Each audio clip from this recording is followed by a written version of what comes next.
Olá, você assiste agora a mais um From the Top, a entrevista mensal da revista Autodata com executivos do setor automotivo que você pode ler online em autodata.com.br ou assistir aqui mesmo no nosso canal do YouTube.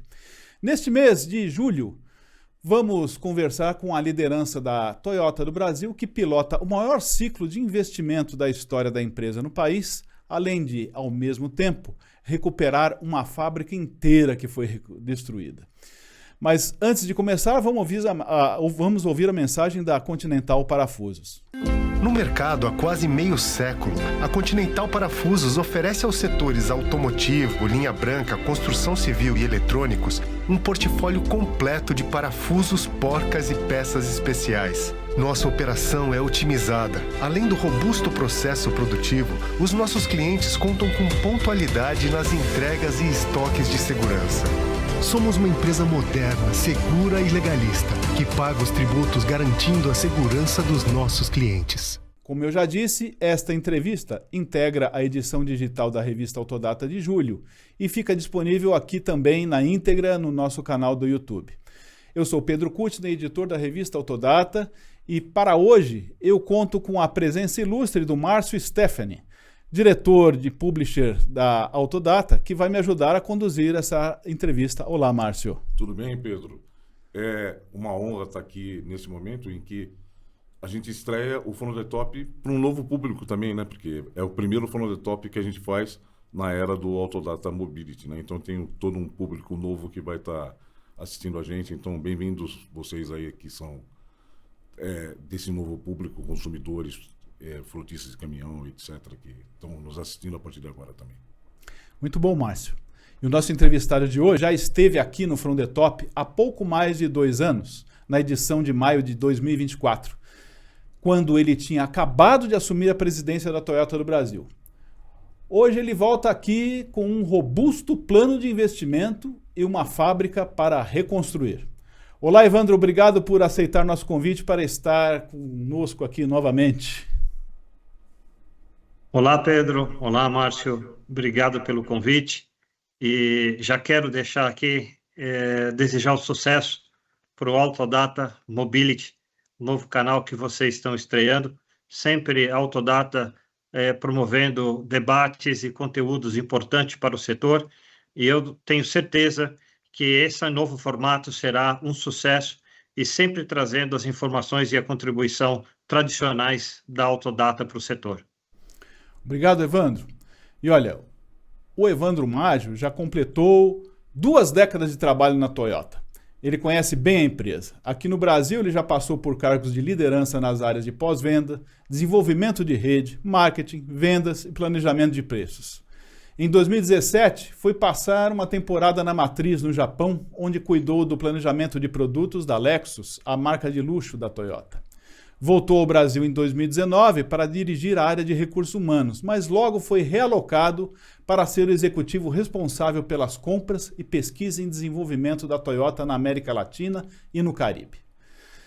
Em abril de 2024, o Evandro tornou-se o primeiro brasileiro a assumir a presidência da Toyota no Brasil. Ele chegou ao posto com o anúncio do maior plano de investimento da história de quase 70 anos da empresa no país, de 11 bilhões e meio de reais, até 2030, para lançar novos produtos e quase dobrar a capacidade de produção da planta de Sorocaba, com a construção de uma nova fábrica ali mesmo. O Evandro mal sabia que, na verdade, ele teria de comandar a construção não só de uma nova fábrica, mas de 2. Em setembro de 2025, quando estava tudo pronto para lançar o Yaris Cross, que seria o primeiro produto do ciclo de investimento, uma catástrofe climática destruiu completamente a estrutura da fábrica de motores de Porto Feliz, no interior de Paulista, ali, atrasando todos os planos.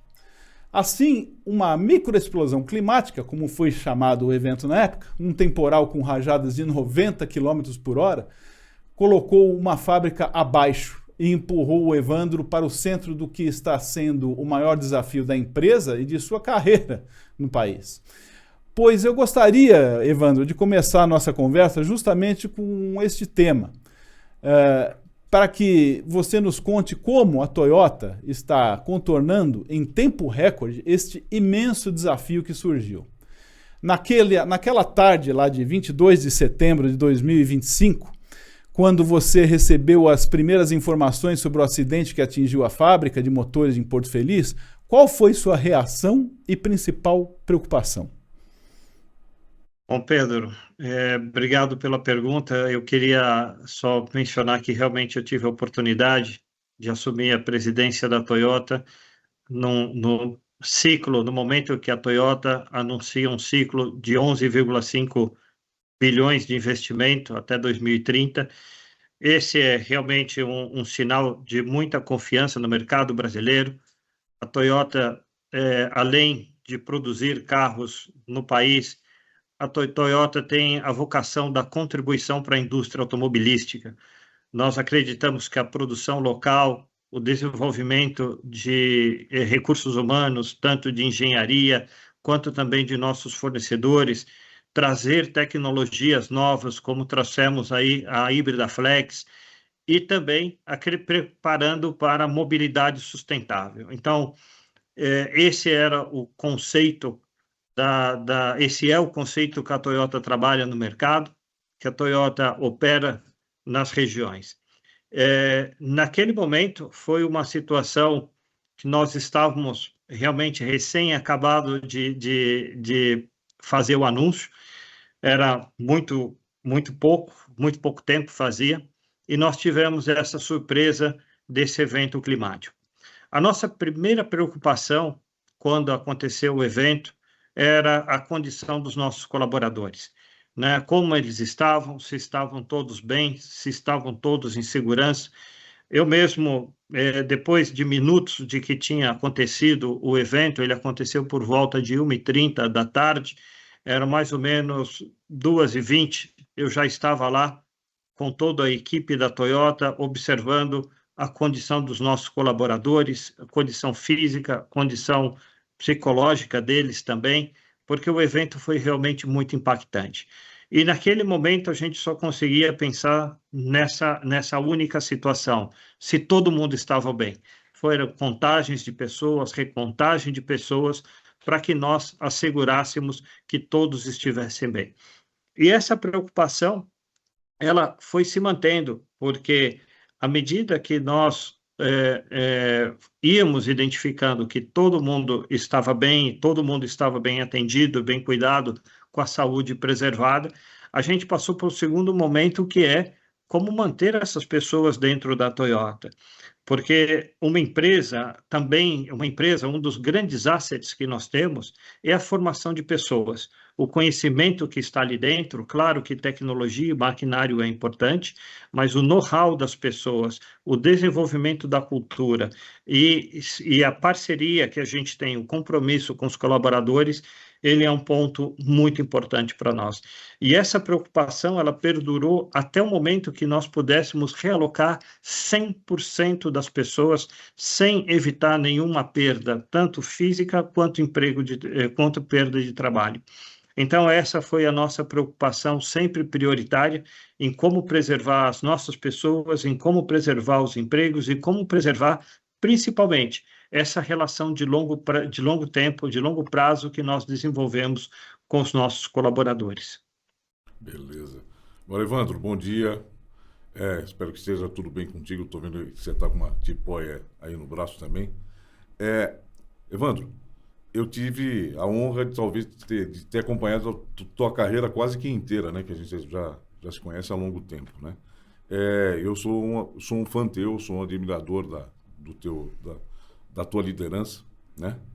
E acho que isso foi tudo posto à prova durante esse período aí em que vocês tiveram esse problema, né? Você falou muito aí da parte social agora, mas tem também a parte econômica dessa história, né? Vocês tiveram que paralisar a produção da Toyota aqui no Brasil por falta de motores, porque a fábrica foi completamente destruída, né? Mas vocês resolveram isso muito rápido. 2 meses depois, vocês estavam produzindo de novo já. Como é que foi que vocês conseguiram retomar essa produção de uma forma tão rápida? Márcio, primeiro a gente teve a questão da da sinergia global da Toyota, ela é muito forte.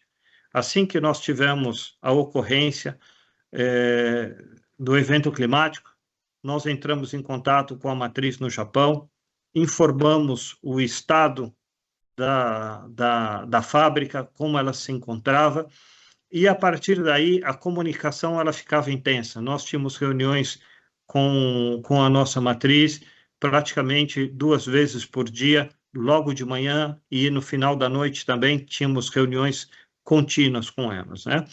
Como eu falei, a primeira preocupação, tanto nossa quanto da TMC, sempre foi a questão das pessoas. E aí, vendo que essa questão ela estava bem resolvida, bem segura, nós passamos também a buscar a recuperação da planta. E aí, primeira preocupação foi o acondicionamento das máquinas, que uma fábrica de motor, as máquinas são todas muito sensíveis, são todas muito delicadas, e aí partimos para a recuperação das máquinas, como tirar as máquinas dos escombros de maneira segura. E esse processo foi um processo bastante demorado, onde nós não poderíamos estar operando, e rapidamente nós tomamos a decisão de alugar uma área onde nós poderíamos levar essas máquinas e começar o reacondicionamento. Em paralelo, houve toda uma organização global para que a logística começasse a funcionar e sempre vendo em quais plantas do Japão nós poderíamos montar os motores que eram feitos no Brasil. Então, nós armamos uma cadeia logística muito grande, inclusive considerando o envio de peças do Brasil para o Japão, utilizando as peças que os nossos fornecedores fazem aqui. Essa cadeia logística foi montada. Várias fábricas no Japão, pelo menos 3 ou 4, nos deram um apoio para fazer componentes diferentes dos veículos. E aí, essas peças chegando no Japão, os motores eram montados e depois enviados para o Brasil. Parte desse esquema logístico ainda permanece. Nós conseguimos, dentro da nossa operação, que a gente fala hoje, o DVR, né, que é o nosso, onde nós estamos fazendo uma operação com os motores flex, então nós montamos os motores flex lá, os motores a FFV, os motores gasolina ainda vêm do Japão e da Indonésia, então nós ainda temos essa situação híbrida, mas sem dúvida nenhuma, se não fosse o auxílio que nós tivemos da matriz do Japão e das outras afiliadas para que montasse essa cadeia logística, nós não teríamos conseguido. Isso foi muito rápido, nós conseguimos armar todo esse esquema em questão de 2 meses, e aí o evento aconteceu em 22 de setembro, e começo de novembro nós já estávamos produzindo novamente os veículos híbridos tradicionais, e depois, em final de fevereiro, nós já estávamos com a linha totalmente restabelecida, com todos os veículos sendo montados. Bom, Evandro, como você mesmo disse, né, os empregos foram todos preservados, e a fábrica está sendo completamente reconstruída, né, que os danos foram irreparáveis, né? Em qual estágio se encontra esse processo e quando a produção de Porto Feliz vai poder ser retomada? Bom, Pedro, a gente está usando essa situação para rever o conceito total da fábrica. A nossa ideia não é não somente restabelecer a capacidade produtiva, mas também aumentar a competitividade da fábrica. Então, nós estamos usando essa situação para rever os processos, para rever os equipamentos, rever as tecnologias e também olhando uma fábrica para o futuro, que seja melhor para os funcionários também. Esse processo ele vai estar completo até o final de 2028, né? E nós vamos dividir a fábrica, ela tem 3 atividades principais. O que a gente chama de fundição, usinagem e montagem. Então, nós estamos atualmente quase finalizando a parte de fundição. Deve acontecer até o final do ano, nós devemos ter a operação de fundição reestabelecida. Aí depois nós vamos partir para a parte de usinagem, onde nós vamos começar a trazer algumas máquinas para voltar a fazer componentes, e depois, no final de 28, nós teremos a parte da montagem. Então, esse é o cronograma que nós temos basicamente em mente e que estamos seguindo e está até agora seguindo o cronograma. Graças a Deus, tudo conforme o cronograma, a obra segue adiante e seguimos em frente para a reconstrução de Porto Feliz. Agora, Evandro, um dos pontos mais fortes que a gente encontra na Toyota é essa questão de qualidade e resiliência, que é uma cultura bem japonesa, né? Nesse acidente de Porto Feliz, né, com esse acontecimento de Porto Feliz, isso é um exemplo concreto dessa cultura, ou teve alguma coisa que surpreendeu até você desse trabalho todo? Olha, Márcio, a gente pôde ver todos os valores da Toyota, da cultura Toyota sendo aplicados, né? A Toyota tem sempre quando a gente olha no Toyota Way, tem um pilar muito forte que chama Teamwork, né? Que é a comunicação, a colaboração, mas também tem alguns outros pilares importantes que a gente chama de Gechi Genbutsu, que é tomar decisões observando o local de trabalho. E o que a gente percebeu foi a mobilização das pessoas de forma natural, atuando com esses conceitos. Então, a gente sabe que nem todas as decisões que nós tomamos, nós tínhamos todos os dados, nós tínhamos todos os elementos necessários para tomar a decisão.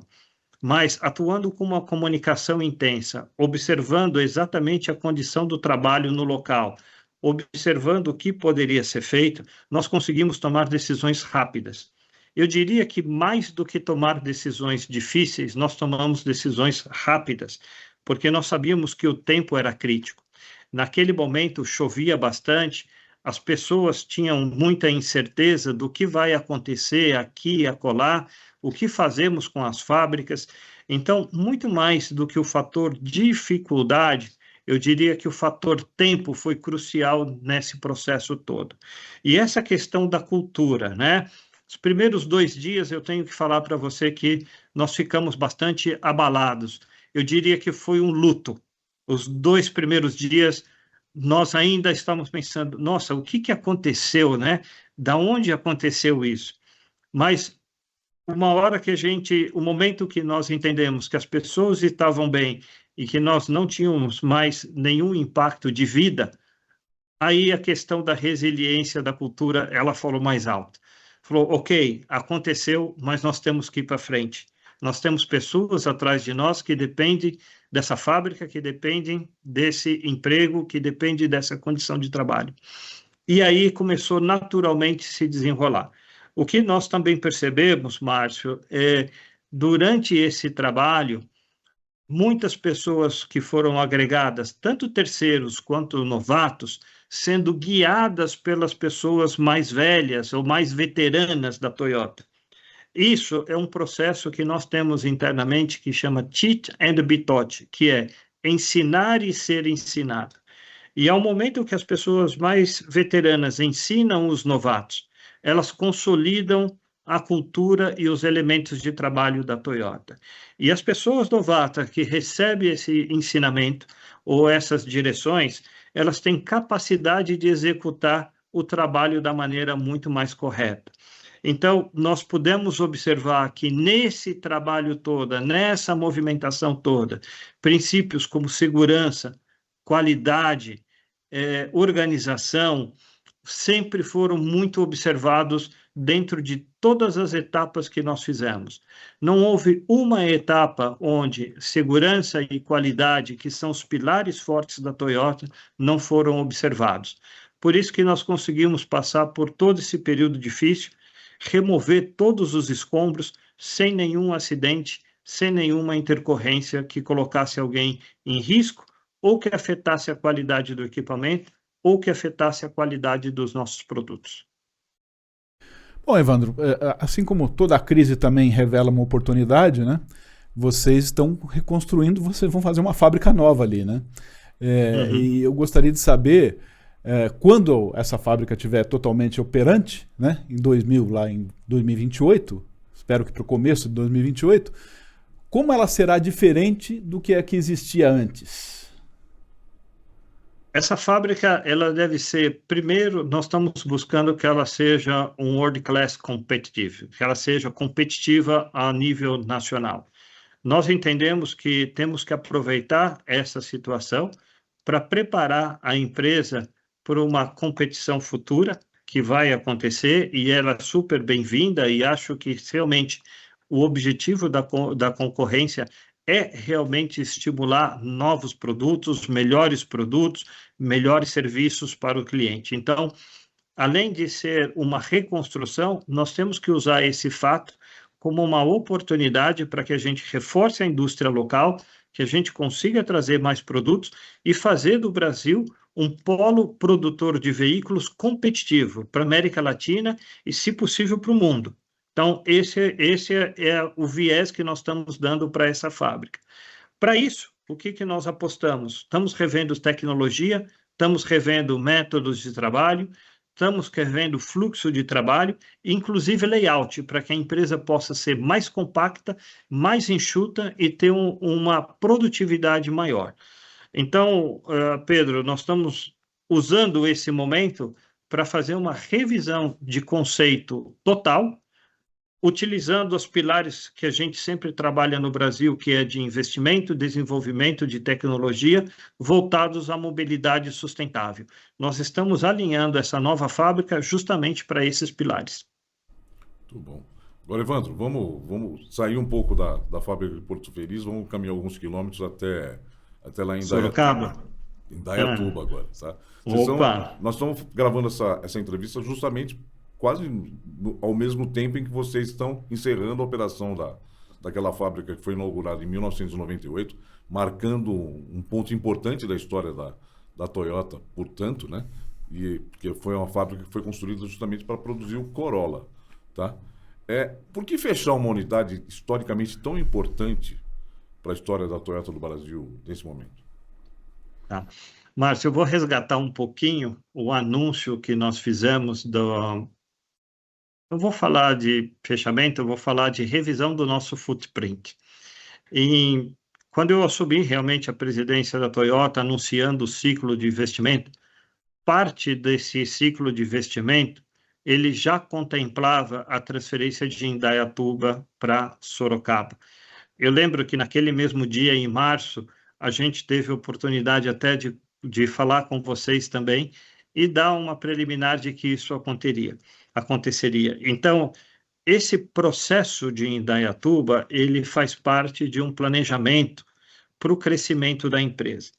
Indaiatuba, ele é uma fábrica que foi construída há 27 anos, uma fábrica que, sem dúvida, trouxe um dos símbolos da Toyota para o Brasil, que é o Corolla, e que transformou a Toyota em uma empresa conhecida através do Corolla Sedan. Então, nós temos extrema gratidão por tudo que aconteceu em Indaiatuba. Eu mesmo estive nos 3 últimos dias de Indaiatuba, acompanhando a produção do último veículo, e a satisfação das pessoas, né? O orgulho de ter trabalhado na Toyota, ele é muito grande. Essa transferência ela acontece no momento em que nós temos um plano de expansão para o mercado brasileiro, um plano de investimento, e Sorocaba e Indaiatuba eles têm uma limitação de produção, onde a nossa planta ela chega até 70 mil veículos no máximo, e nós, com os projetos que fazem parte desse ciclo de investimento de 11,5 bi, nós precisamos de uma planta que chegasse até 100 mil veículos, e Indaiatuba não tinha essa capacidade. Além disso, Indaiatuba é uma planta que precisava de renovação de tecnologia, e essa renovação de tecnologia significaria que a planta teria que ficar parada aproximadamente 6 meses, o que é inviável. Então, estrategicamente, nós decidimos consolidar toda a produção de veículos em Sorocaba, fazendo uma planta nova, com vistas já a crescimento futuro, porque nós acreditamos no mercado brasileiro, acreditamos que sim, produzir no Brasil é bom e a gente tem condições de fazer isso. E então também tem a sinergia com o nosso parque de fornecedores que está ali do lado. Então, a solução de transferência de Indaiatuba para Sorocaba, ela é um viés técnico encaixado nos planos de expansão da Toyota. Então, foi essa um pouquinho a decisão, mas volto a falar, é uma decisão que já tinha sido planejada, uma decisão que foi negociada com o sindicato, foi uma transferência suave, foi uma transferência que aconteceu dentro do que nós chamamos de respeito mútuo e colaboração entre Toyota e os funcionários. Evandro, falando agora de um outro stakeholder envolvido nisso aí também, o fechamento da fábrica de Indaiatuba e a paralisação da produção em Porto Feliz causou que tipo de impacto na cadeia de fornecedores da Toyota instalada aqui no país? Foi necessário substituir parte dessa cadeia por fornecedores de outros países?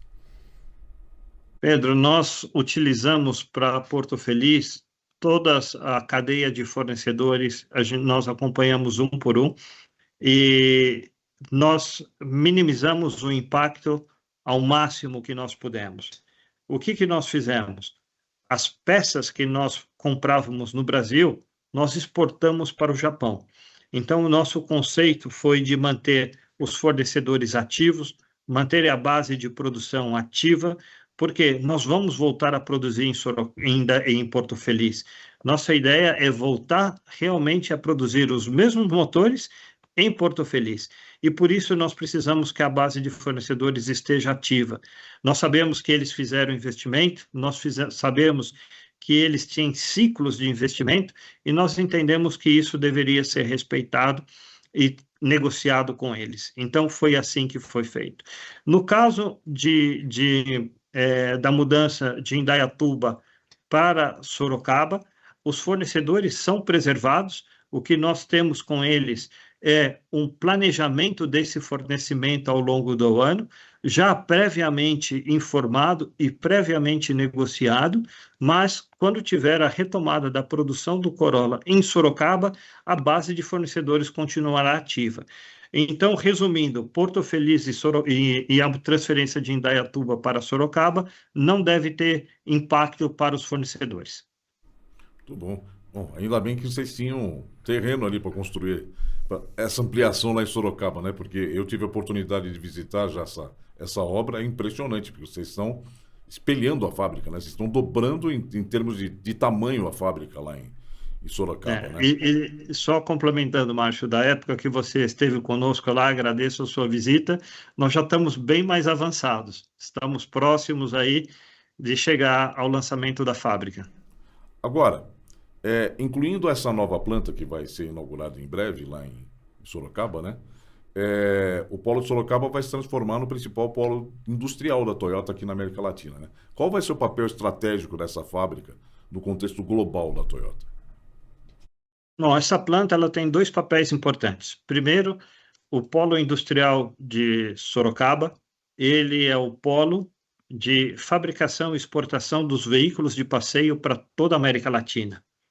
Então, todos os veículos de passeio que nós produzimos no Brasil, eles são exportados para a América Latina. Hoje, tratamos com 23 países. Adicionalmente, como produção global, ele tem dois pontos importantes. Já foi anunciado que nós estamos desenvolvendo um veículo especificamente para a região, né? Isso oportunamente será comunicado, mas já é amplamente sabido que existe um modelo específico em preparação para isso, e esse modelo específico ele já conta com o desenvolvimento de engenharia local, e isso é importante. Nós queremos que o polo de Sorocaba, não somente que ele seja um polo de manufatura, mas ele seja um polo também de desenvolvimento. E, por outro lado, também já foi anunciado a questão do laboratório de desenvolvimento de flex fuel, né? Então, nós temos um projeto de ter um grupo de desenvolvimento para biocombustíveis na América Latina, especificamente no Brasil, e essa questão do biocombustível, ele sim pode ser uma contribuição global para a Toyota na questão da transição energética. Evandro, dos 11 bilhões e meio de reais, né, do atual ciclo de investimentos da Toyota do Brasil até 2030, o que efetivamente você pode atualizar a gente que já foi realizado? E o que ainda podemos esperar até a virada da década, né? Dizem que está vindo uma nova picape compacta por aí, não é mesmo? Esse é o novo carro? Existe um novo projeto. E como eu falei, oportunamente vocês vão ter o prazer de conhecê-lo e eu mesmo quero introduzi-lo para vocês. Será um prazer. Sobre o investimento, esse ciclo de 11,5 bilhões, o que já está realizado?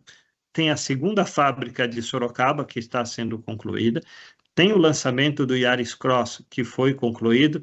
Nós tínhamos feito o aumento da capacidade de Porto Feliz recém-terminado.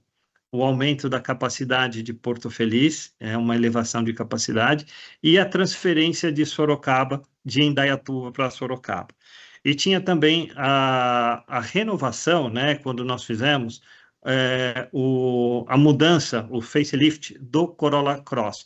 Não esse agora, o anterior. Então, esse é parte do pacote que já está realizado. Existem uma outra parte com novos produtos em desenvolvimento, que à medida que nós formos aproximando do time corretamente, vocês serão comunicados, porque faz parte da nossa estratégia de lançamento. Mas sim, haverá novidades em breve de novo produto para a América Latina. Muito bom. Agora, ô Evandro, na minha opinião, a gente está atravessando um momento que é praticamente de disrupção do setor automotivo. A gente está reinventando o setor automotivo no Brasil, tá?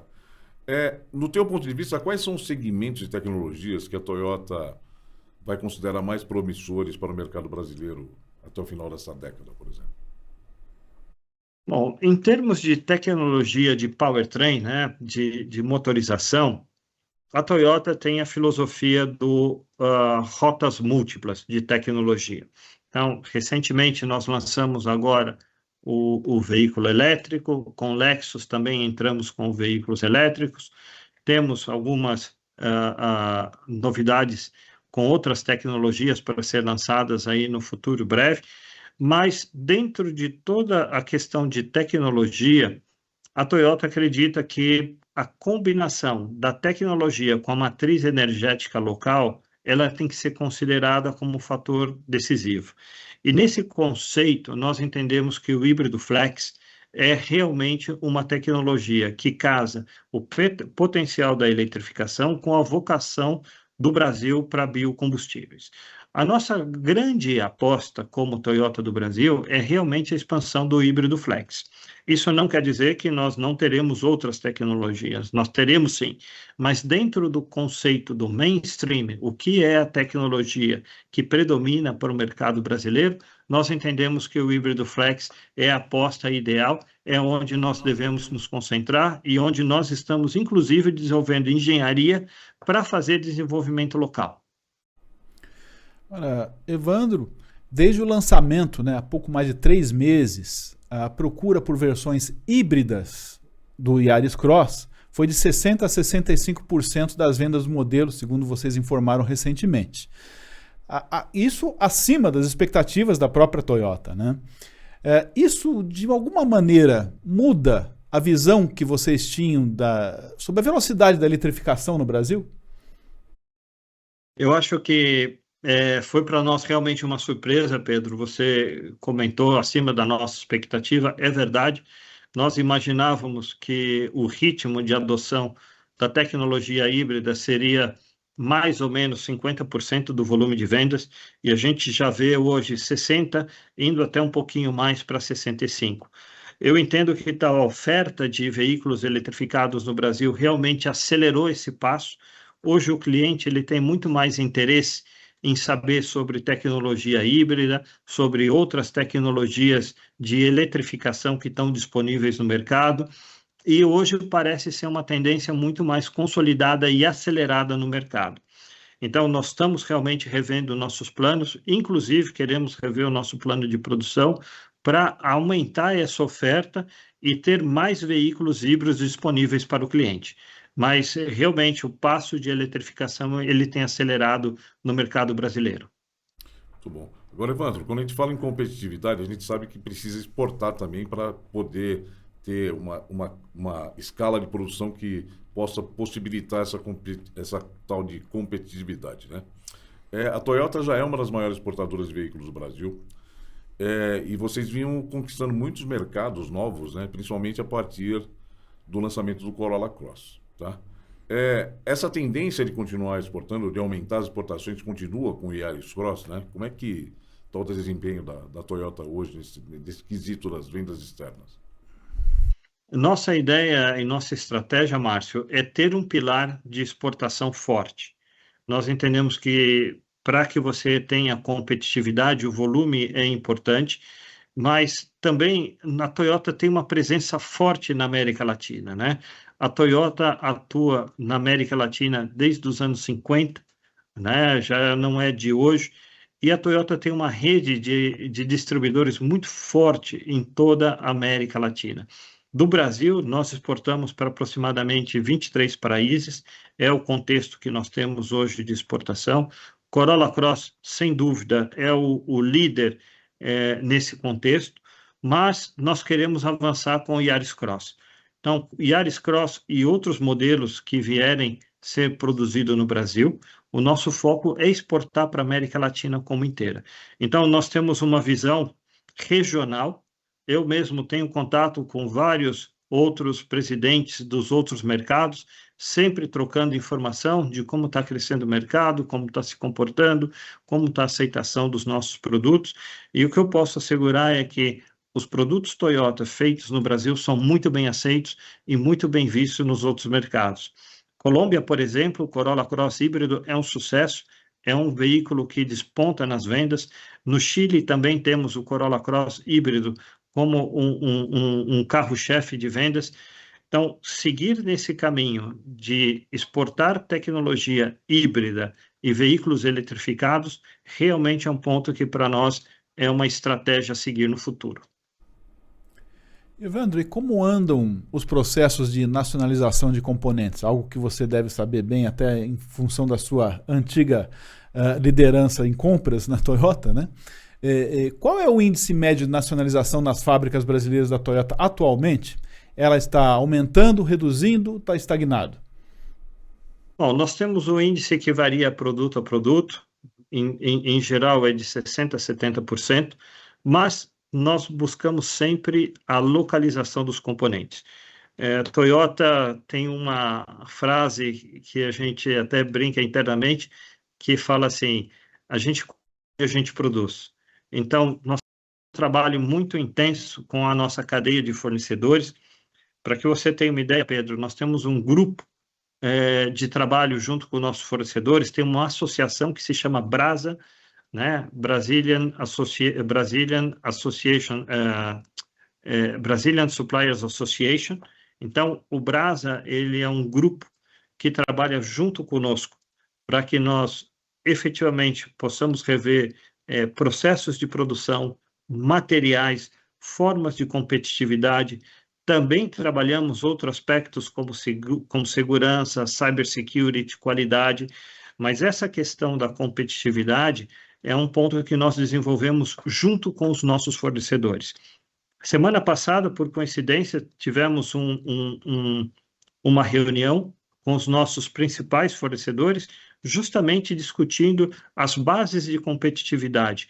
Como nós, através dos nossos processos como TPS, adequação de material e formas de trabalho, revisão de processos baseada em TPS, nós podemos tornar essa cadeia mais competitiva. O trabalho de competitividade, sim, é puxado pela Toyota, mas em conjunto com os fornecedores. É um trabalho que nós temos que fazer ombro a ombro, porque a competitividade é da cadeia como um todo. No questão do Yaris Cross, para você ter uma ideia do desafio de competitividade, o Yaris Cross híbrido, ele tem a unidade controladora híbrida localizada no Brasil. Então, essa foi a primeira vez que essa unidade foi localizada fora do Japão.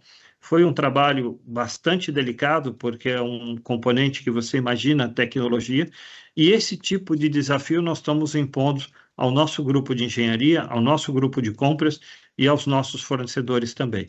A ideia é que a gente consiga aqui realmente aumentar cada vez mais a localização de componentes.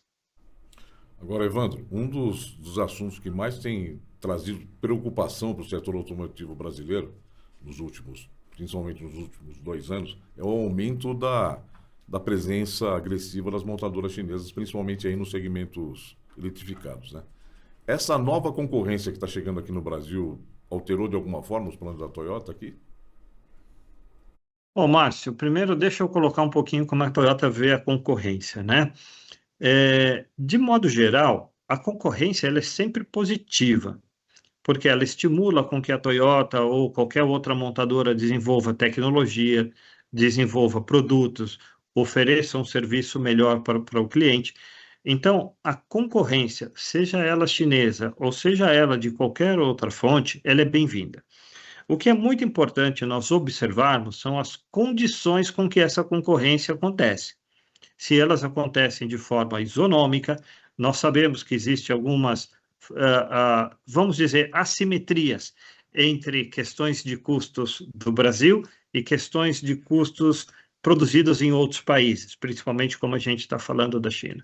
E o imposto, ele é realmente, imposto de importação, ele é importante para corrigir essas assimetrias e ele dá uma questão isonômica de competitividade. Até porque todos esses investimentos dessa cadeia, eles são feitos com horizontes de longo prazo. Você faz um investimento com horizonte de 10, 15 anos, são investimentos longos. Então, por isso que nossa preocupação não é se a concorrência vem de A ou se é de B. A concorrência ela tem que ter isonomia, tem que ter condições iguais e ser fair. É essa a nossa preocupação, que esses pilares de concorrência sejam observados. Quanto a ser de A ou de B, isso para nós não é o ponto principal. E a concorrência, como eu falei, no final das contas, se ela for equilibrada, se ela tiver isonomia, para nós ela é sempre bem-vinda e nos ajuda a estimular a qualidade e o desenvolvimento de nossos produtos. Na sua avaliação, Evandro, a chegada dessas novas montadoras chinesas ao país são apenas novos concorrentes ou representa uma transformação mais profunda, digamos assim, no negócio da indústria automotiva no Brasil?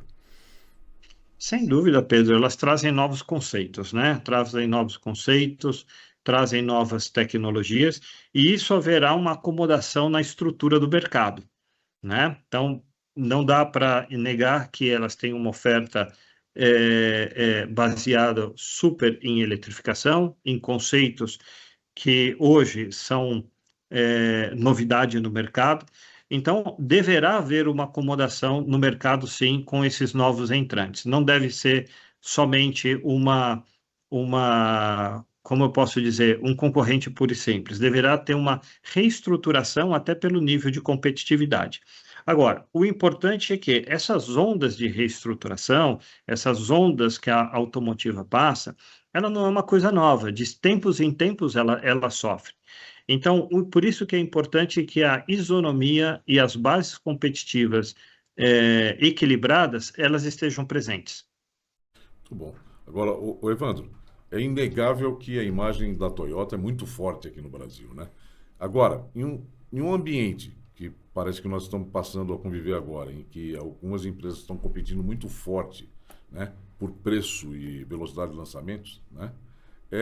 Quais atributos você acredita que vão continuar diferenciando a Toyota de agora em diante aqui no Brasil? Márcio, a primeira coisa que é muito importante é o nosso respeito pelo cliente. Então, o cliente Toyota, ele compra o carro por fatores como segurança, qualidade, durabilidade, confiança no serviço que ele faz. Nós não podemos perder de vista, hipótese alguma, a questão da qualidade e a segurança dos nossos carros, porque esse é o pilar que os nossos clientes sempre apostaram e vão continuar apostando. A Toyota segue numa estratégia de geração de valor, onde o investimento do cliente num veículo, se eu diria que talvez depois da casa é o maior investimento que ele faz. Então, essa atenção, esse cuidado com o valor de revenda, com a preservação do valor do carro, com o atendimento, ele deve permanecer. Claro, isso não exime que nós não façamos investimentos em tecnologia, que nós tragamos modelos atualizados, mas nós não podemos perder o diferencial que faz da Toyota uma imagem diferenciada para o nosso cliente. Existe hoje, Evandro, um debate importante, né, entre montadoras e fabricantes de autopeças sobre os impactos dessa crescente importação de veículos e componentes. Na sua avaliação, como é que o Brasil poderia conciliar a abertura a essa concorrência, novas tecnologias e preservação da capacidade industrial nacional? Pedro, a abertura ela é importante para trazer novas tecnologias, né? Deve haver uma abertura, deve haver, sim, a permissão para que novas tecnologias e novos produtos entrem, mas isso deve ter um momento em que, atingindo um volume de alguma maturidade, isso deva passar para a produção local. Toyota é uma empresa que acredita na produção local, uma empresa que acredita na geração de valor no mercado onde ela atua e que acredita que a geração de empregos e a geração de trabalho local é fundamental para que exista um bom equilíbrio entre a relação econômica e industrial e a relação social. É muito importante que exista um equilíbrio entre importação e produção local, e isso tem que ser através das normas regulatórias e através de volumes muito claros e muito bem definidos. As regras têm que estar bem estabelecidas e que têm que ser cumpridas mediante a aplicação e mediante o plano que elas são previstos. Então, nós realmente entendemos que a questão das regras de importação devem estar melhor estabelecidas e mais bem definidas para que haja esse equilíbrio entre introdução e adaptação de novas tecnologias e produção local e sustentabilidade de mercado. Nós temos que ter em conta que nós temos uma base de fornecedores sólida, nós temos engenharia de qualidade no país, nós temos um mercado significativo e nós temos ainda a questão do biocombustível, que é uma tecnologia nossa. A nossa indústria nacional, ela precisa ter bases competitivas para poder fazer, continuar crescendo e também contribuir para a mobilidade verde, mobilidade sustentável globalmente. Muito bom. Agora, o Evandro, quando toda essa trabalheira, esse ciclo de investimento que você está liderando aqui no Brasil, estiver concluído, né, com a reconstrução de Porto Feliz, essa ampliação de Sorocaba e a transformação da fábrica em uma das maiores fábricas de veículos da América Latina, e novos investimentos em novas tecnologias, novos produtos, como você está colocando, né? Qual é o legado que você gostaria de deixar como presidente da Toyota do Brasil nesse momento? Márcio, eu gosto muito de uma frase que nós temos dentro da Toyota, isso está no nosso planejamento estratégico, que a função da Toyota é contribuir para o desenvolvimento de uma indústria automotiva forte e que gere riqueza e bem-estar no país.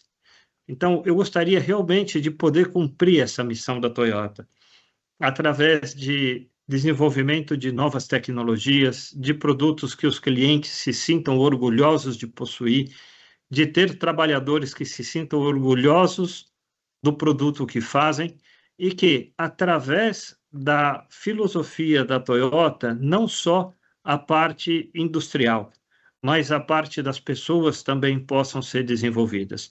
E eu passei isso, posso te falar da experiência que eu tive em Indaiatuba. Muitas pessoas chegaram para mim e falaram, depois de 27 anos trabalhando aqui, eu entrei de um jeito e saí do outro. Eu cresci como profissional, eu cresci como pessoa e isso me permitiu ter uma vida boa, uma vida diferente do que os meus antecessores tiveram. Então, acho que continuar essa missão da Toyota é o maior legado que eu poderia deixar para as próximas gerações. Bem, Evandro, nós estamos chegando aqui ao fim dessa entrevista e eu reservei uma última pergunta aqui para que você pudesse compartilhar uma visão pessoal sua, como estrategista, como um executivo-chefe de uma grande montadora aqui no país, que se você tivesse que apontar hoje o principal risco e a principal oportunidade para a indústria automotiva brasileira até 2030, quais seriam? A indústria automotiva tem fortalezas importantes. Como eu falei, tem um mercado de consumo importante, é o sexto maior mercado. Tem um mercado maior, tem um parque, uma indústria produtora importante, oitava maior indústria produtora mundialmente. Nós temos engenheiros de qualidade, nós temos uma base de fornecedores forte e ampla. Nós temos a questão da bioenergia, do biocombustível. Essas são vantagens que, para o Brasil, construir uma indústria automotiva forte e que seja capaz de competir globalmente, elas existem. Os grandes desafios que eu vejo que nós temos que enfrentar. Nós temos que ter uma política contínua de desenvolvimento industrial, uma política que realmente fortaleça a industrialização, o desenvolvimento e que permita a agilidade das empresas para se tornarem competitivas globalmente. O custo do Brasil ainda é alto, barreiras para exportação ainda são altas. Nós temos condições de produzir melhor e mais barato. Precisamos que um apoio de uma política industrial de longo prazo. Não estou falando de um incentivo de 3, 4 anos, estou falando de uma política construída com 10, 20 anos, para que realmente seja uma política de transformação da indústria nacional. Esse eu acho que é o ponto que nós deveríamos ter aí como prioridade para que realmente essa indústria ela seja perene e seja um expoente global no futuro. Muito bem, Evandro. E nós chegamos aqui ao fim e eu vou me despedindo aqui já do Márcio e gostaria de saber se você tem alguma mensagem final, Márcio. Muito obrigado pela chance de estar aqui conversando com o meu amigo Evandro Maggio, que é uma das pessoas que eu mais admiro aqui no setor automotivo. Eu acho que isso é público, né? Ele sabe disso, né? E a recíproca agradeço... é verdadeira, Márcio. Obrigado. E agradeço novamente a você pelo convite. Muito obrigado. Muito bem, Evandro. Muito obrigado por ter nos recebido para essa conversa agradável. Obrigado a você e até a próxima, viu? Pedro, Márcio, um prazer estar com vocês. Espero ter contribuído com o conteúdo de vocês. E, novamente, desejo muito sucesso, né, a essa plataforma agora na era do mobility e tenho certeza que vai ser um sucesso, não tenha dúvida, porque tudo que vocês fazem com muita qualidade. Um grande abraço e estamos juntos. Obrigado, Evandro. E nós de Autodata agradecemos a sua audiência. A revista Autodata de julho traz esta entrevista com o presidente da Toyota do Brasil e muitas outras reportagens sobre o setor automotivo, como vem fazendo há 33 anos. Para acessar a revista digital é só entrar no site autodata.com.br e lá você também encontra todos os dias um manancial enorme de notícias que você vai ficar atualizado com as notícias apuradas pela agência Autodata e também na área nova do Autodata Mobility. E em agosto nós voltamos com mais um From the Top aqui mesmo neste canal. Até lá! Até já.